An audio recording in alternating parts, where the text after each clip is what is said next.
6411번 버스라고 있습니다. 서울 구로구 가로수공원에서 출발해서 강남을 거쳐 개포동 주공 2단지까지 대략 2시간 정도 걸리는 노선버스입니다. 내일 아침에도 이 버스는 새벽 4시 정각에 출발합니다. 새벽 4시에 출발하는 그 버스와 4시 5분경에 출발하는 두 번째 버스는 출발한 지 15분 만에 신도림과 구로시장을 거칠 때쯤이면 좌석은 만석이 되고 버스 안 복도길까지 사람들이 한 명 한 명 바닥에 다 앉는 진풍경이 매일 벌어집니다. 새로운 사람이 타는 일은 거의 없습니다. 매일 같은 사람이 탑니다. 그래서 시내버스인데도 마치 고정석이 있는 것처럼 어느 정류소에서 누가 타고 강남 어느 정류소에서 누가 내리는지 거의 다 알고 있는 매우 특이한 버스입니다. 이 버스 타시는 분들은 새벽 3시에 일어나서 새벽 5시 반이면 직장인 강남의 빌딩에 출근해야 하는 분들입니다. 지하철이 다니지 않는 시각이기 때문에 매일 이 버스를 탑니다. 한 명이 어쩌다 결근을 하면 누가 어디서 안 탔는지 모두가 다 알고 있습니다. 그러나 시간이 좀 흘러서 아침 출근 시간이 되고 낮에도 이 버스를 이용하는 사람들이 있고 퇴근길에도 이용하는 사람이 있지만 새벽 4시와 4시 5분에 출발하는 6411번 버스가 출발 전부터 거의 만석이 되어 강남의 여러 정류장에서 5, 60대 아주머니들을 다 내려준 후에 종점으로 향한다는 것을 아는 사람은 거의 없습니다. 이분들이 아침에 출근하는 직장도 마찬가지입니다. 아들, 딸과 같은 수많은 직장인들이 그 빌딩을 드나들지만 그 빌딩에 새벽 5시 반에 출근하는 아주머니들에 의해서 청소되고 정비되는 것을 의식하는 사람들은 거의 없습니다. 이분들은 태어날 때부터 이름이 있었지만 그 이름으로 불리지 않습니다. 그냥 아주머니입니다. 그냥 청소하는 미화원일 뿐입니다. 존재하되 그 존재를 우리가 느끼지 못하고 함께 살아가는 분들입니다. 이분들의 삶이 고단하지 않았던 순간이 있었겠습니까? 이분들이 그 어려움 속에서 우리 같은 사람들을 찾을 때 우리는 어디 있었습니까? 그들 눈앞에 있었습니까? 그들의 손이 닿는 곳에 있었습니까? 그들의 목소리가 들리는 곳에 과연 있었습니까?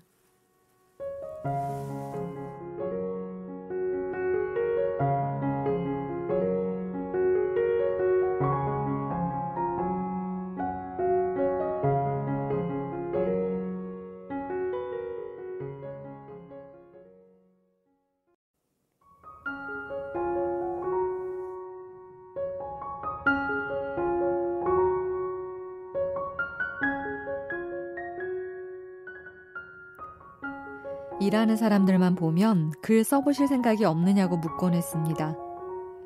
출근길에 빌라 계단을 내려오며 마대로 걸레질을 하는 청소 노동자와 마주쳐서는 저 혹시 이 일을 어떻게 하게 됐는지 글로 써보실 생각 없으세요? 물은 적이 있습니다. 청소 노동자가 눈을 동그랗게 뜨더니 멋쩍어 하며 에이 글 못 써요 라고 답했습니다.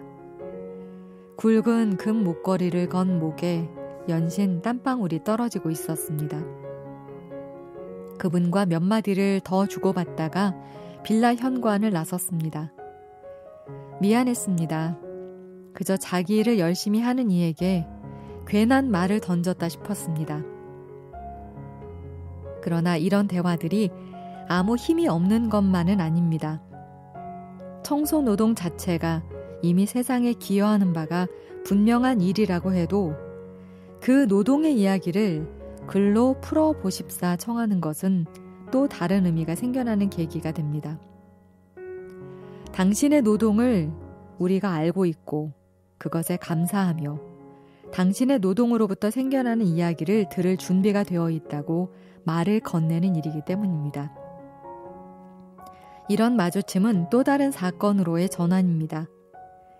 비록 거절당했지만 그를 청했다는 이유만으로도 그가 더 반가웠고 이후 우리는 서로 더 크게 인사했습니다. 우리는 압니다. 이야기는 어디에나 있다는 걸. 노동이 없는 세상은 존재할 수 없고 세상에 존재하는 노동만큼의 새로운 이야기가 있습니다. 농부가 일을 해야 세상 사람들이 밥심으로 일할 수 있고 주얼리 노동자가 반지를 깎아야 사랑을 약속할 수 있습니다. 때로는 모든 것을 혼자서 이룬 것처럼 착각하는 이들도 있지만 실상 우리 한 사람 한 사람은 타인의 노동 없이 감사할 수 없는, 타인의 노동 없이 살 수 없는 약한 존재입니다. 타인의 흔적이 다양한 방식으로 스미고 있어 분별하기 어려울 뿐입니다. 서로가 스미며 사는 관계를 꼭 노동이라는 이름으로만 불러야 하는 것도 아닙니다. 우리는 예술과 지식, 여행과 쉼 속에서도 서로에게 기대고 있습니다. 그 안에서 사람에게 의존하고 있습니다. 노동은 어떻게 노동이 되는가? 일은 왜 일이 되는가를 한 땀 한 땀 말해야 합니다. 그래야 그 노동이 투명해지지 않습니다. 글을 쓴다는 것은 자기 자신을 들여다보는 과정입니다. 이분들의 노동 덕분에 평범한 일상이 유지되고 이 거대한 세상이 촘촘히 떠받쳐지고 있음을 압니다.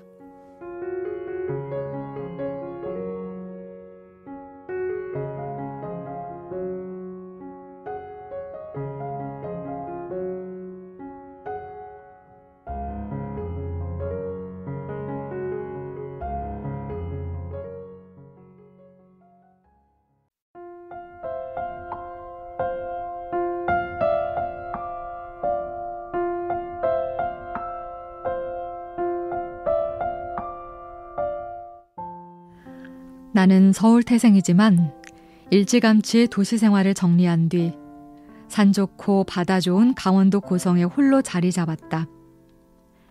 산불 감시인, 관광 해설사, 지역대학 기숙사 사감 등 여러 일을 했고 현재는 예전부터 꿈꿔온 선장이 돼 고기잡이를 하고 있다. 초보 어부로는 다소 늦은 65세에 고성의 작은 항구인 교암항에 닻을 내린 것이다. 처음에는 날마다 펼쳐질 동해의 일출, 수면 위로 쏟아지는 햇살과 미풍 속에 바다를 자유로이 떠다니는 그림을 기대하며 2.99톤짜리 작은 어선을 샀다. 공교롭게 겨울이 시작되는 11월 말이었는데 그맘때는 찬바람이 본격적으로 불어오며 파도가 거칠어지고 예고 없이 큰 바람이 터지기도 해 경험 많은 어부들도 긴장하는 시기다. 거친 파도 속에서 엔진 고장으로 다른 어선에 예인되고 배 스크루가 정치만 그물에 걸리는 등 생각지 못했던 고생을 하며 겨울을 났다. 봄에는 몇 미터 앞도 분간할 수 없는 해무에 고립되기도 했는데 그럴 때마다 너무 늦게 무작정 도전한 게 아닐까 고민하면서도 좋은 날이 더 많았기에 매일 씩씩하게 바다로 나갔고 그렇게 점점 어부가 돼갔다. 큰 걱정거리 중 하나는 해마다 늘어나는 불가사리다. 기후 위기 때문인데 해마다 조업일수가 줄고 물고기들 서식 상태도 혼란스럽다. 고기들도 환경 좋고 먹이가 풍부한 곳을 좋아한다. 육지에 산과 계곡이 있듯 바닷속에도 봉우리와 계곡이 있는데 계곡을 따라 흐르는 해류가 해조류를 키워 물고기들을 모은다. 바다 및 평지는 대부분 모래밭으로 광어나 가자미가 서식하기 좋다. 암초나 바위 계곡 등 물고기가 많은 어장은 어부들끼리 자리다툼을 하기 마련이다. 넓은 바다지만 한정된 좋은 포인트를 차지하기 위해 어부들은 이른 새벽부터 출항에 바쁘다. 배는 많고 고기는 줄어드니 바다를 보고 사는 이들에겐 걱정과 불만이 많다. 눈앞의 이익도 중요하지만 더불어 깊은 고민도 함께하면 좋겠다. 욕심이 분수를 넘으면 갈등이 시작된다.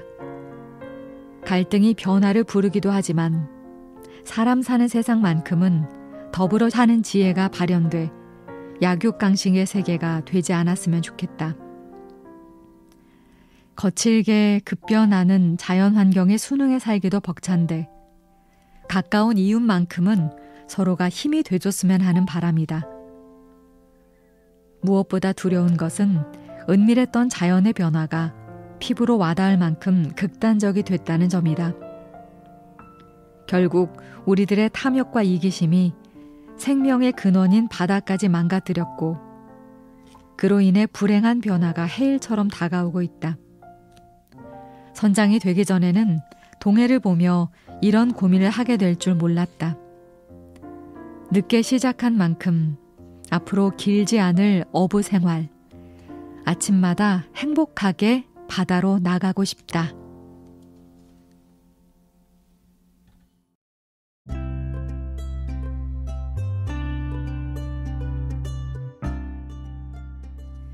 익숙한 알람 소리에 눈을 뜬다. 오전 11시. 자리에서 일어나 씻자마자 흰색 블라우스에 검은색 정장을 갖춰 입는다.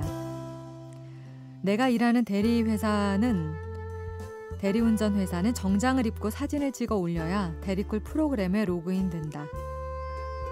1994년 홀로 서기를 시작한 뒤 횟집, 학원, 식품 재료 배달 등 여러 일을 전전했다. 빚도 갚고 아들 뒷바라지를 하려면 돈을 벌어야 했다. 생활정보지를 뒤지며 일할 곳을 찾던 중 대리운전을 알게 됐다. 막장 일이라며 말리는 이도 있었지만 운전 실력 자신 있겠다. 못할 게 뭐 있나 싶었다. 그렇게 내 나이 47, 2011년 8월 대리운전 일을 시작했다. 일을 시작하고 한 달 만에 몸무게가 5kg 줄었다. 처음 타보는 차, 특히 외제차 운전은 조심스러웠다. 가장 큰 어려움은 지리를 잘 모른다는 점이었다. 한 번은 초행길인데 비는 오고 내비는 잘 안 터졌다. 할 수 없이 택시를 세워 따라갈 테니 목적지까지 가달라고 했다. 도착하니 택시비 8,000원, 10,000원짜리 콜에 택시비까지 줘야 하는데 손님은 깨워도 일어나지 않았다. 여성 대리운전 기사라고 함부로 대하는 사람들도 많았다. 밤낮이 바뀐 생활을 하며 지인들과 소원해졌고 점차 세상과 단절돼 갔다. 손님들의 갑질과 만행까지 겹쳐 위염, 족저근막염, 불면증이 생겼다. 심신이 지쳐 2017년 대리운전을 그만뒀다. 빚 갚고 부모님을 모셔야 했기에 많은 돈이 필요했다. 지인 회사 격리, 학원차 운행, 요양병원 식당 일 등 투잡, 쓰리잡을 뛰었다. 하루 12시간을 넘게 일하며 빚도 꽤 갚았다. 2021년 10월 다시 대리운전을 시작했다. 그 사이 세상이 많이 바뀌어 여성 기사 희롱, 갑질은 많이 사라져 있었다. 최근엔 부울경 대리기사들 모임인 카부기 상호 공제회에 가입한 것도 큰 변화다. 다달이 회비 13,000원을 내고 370명 회원들 중에 다치거나 사고를 당하면 서로 돕는다. 특히 여성 회원 24명은 지난해 11월부터 여자만세 카톡방을 만들어 소통한다. 대리 경력 3개월에서 23년 차까지 모여서 둘도 없는 동료, 언니, 동생하고 지낸다. 서로 격려하고 상담도 해주고 외곽지 픽업에 화장실 정보까지 나눈다. 언제나 외롭게 일하다 서로 염려해주며 기쁨도 슬픔도 함께 나누게 돼 세상 밖으로 나온 듯하다. 당당한 10년차 여성 대리기사로 말이다.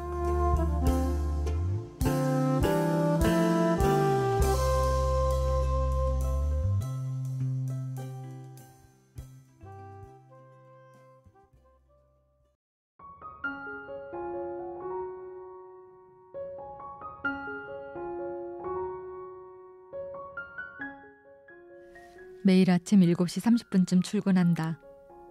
정해진 출근 시간보다 30분가량 일찍 출근해 준비해야 그날 일정에 차질이 없다. 급식실에 들어서면 전날 잔반통이 비워졌는지부터 확인한다. 그리고 조리실과 세척실, 전처리실 창문을 열고 재빠르게 위생복으로 갈아입는다. 전날 퇴근하며 말려둔 행주와 속장갑은 소쿠리에 담아 뒤에 출근하는 분들이 바로 쓸 수 있게 준비해놓고 가스 밸브를 열고 환풍기를 작동시킨다.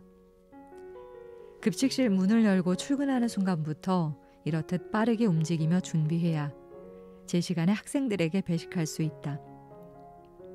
아마도 전국 15,000여 개 학교 급식실의 공통적인 아침 풍경일 것이다. 학교 급식 노동자로 일한 지 올해로 17년째다.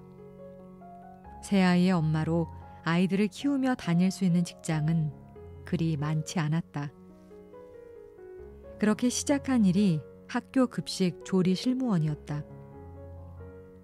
사람들은 그저 주방에서 밥하는 아줌마 정도로 치부할지 모르지만 나에겐 교육 현장에서 아이들의 밥을 책임진다는 자긍심이 있었다. 그러나 자긍심으로 버텨온 세월이 나에게 가져다 준 것은 어깨, 손가락, 무릎, 허리, 어디 하나 성한 곳 없는 몸이다. 사실 나 정도면 다행이다. 수많은 학교 급식 노동자들은 각종 질환에 시달리고 심한 경우는 세척제와 조리 과정에서 발생하는 조리 흉으로 인해 폐암에 걸리기도 한다. 학교 급식은 여성 건설 노동자에 비유되곤 한다.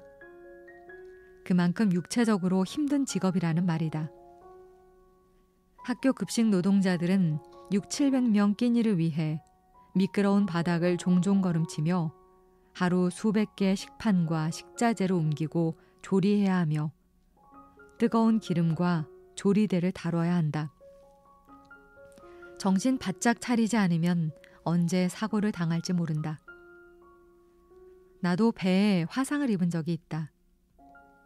김치전이 반찬으로 나가는 날이라 아침 9시부터 11시 30분까지 대형 전판 앞에서 꼬박 2시간 반 동안 전을 부쳤다. 그때는 시간 안에 음식을 만들어내야 해 정신이 없어서 아픈 줄도 몰랐다. 일과가 끝난 뒤 샤워하면서 배에 화상물집이 잡혀있는 것을 보게 됐다. 지금도 남아있는 이 화상 흉터를 나는 열심히 일한 훈장이라고 말한다. 아이들 밥하는 것은 보람 있는 일이다. 점심때 줄 서서 식당으로 들어서는 학생들을 보고 있으면 엄마 미소가 저절로 나온다. 맛있게 먹는 모습을 볼 때, 더 달라며 식판을 내밀 때, 더없이 기분이 좋아지고 다시 한번 내 일에 대한 자긍심과 보람을 느낀다. 학교 급식 노동자 대부분이 같은 마음일 것이다. 우리가 가장 잘하고 더 잘하고 싶은 것이 아이들 먹거리를 책임지는 것이다.